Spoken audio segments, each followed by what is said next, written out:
Guys দেখো আমাদের কাছে টমেটো হয়েছে।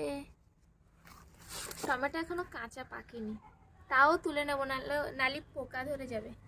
এই দেখো এই একটা, তারপরে এই দেখো কোন জঙ্গলের ভিতরে এই একটা, একটা বলতেছি চারটে, এই একটা,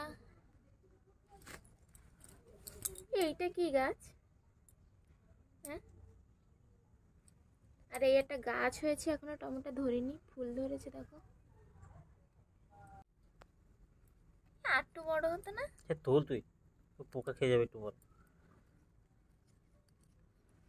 দেখো যেগুলো বড় বড় হয়েছে ওইগুলো তুলতেছি আর ছোটগুলো রেখে দিচ্ছি।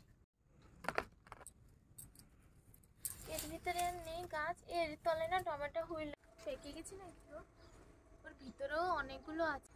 এই দেখো আমাদের গাছে তরুল হয়েছে, তরুল বলে তো, খালি লাল পিঁপড়ে, জালি আছে এখনো, আরো অনেকগুলো হয়েছে, র তোমাদেরকে দেখাচ্ছি।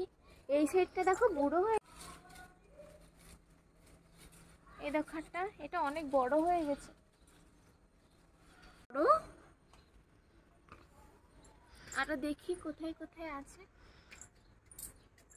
এইটা না, ওটা একটু পাকা, এই খালি পিঁপড়ে। এইটাও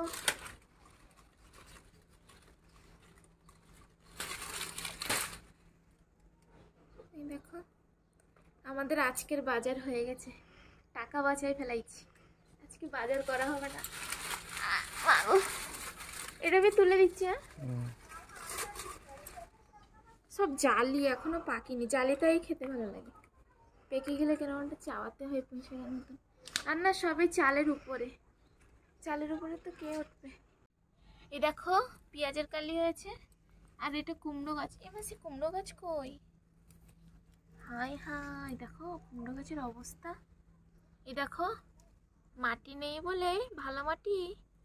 এই শাকগুলোর নাম কে কে জানো, আর তোমাদের ওখানে এই শাকগুলো কি নামে বলে কমেন্টে কিন্তু জানাবে। আর দেখো এই শাক না পুরো গাদা হয়ে গেছে আমাদের বাগানে, কিন্তু আমরা খাই না, প্রচণ্ড তিতো লাগে।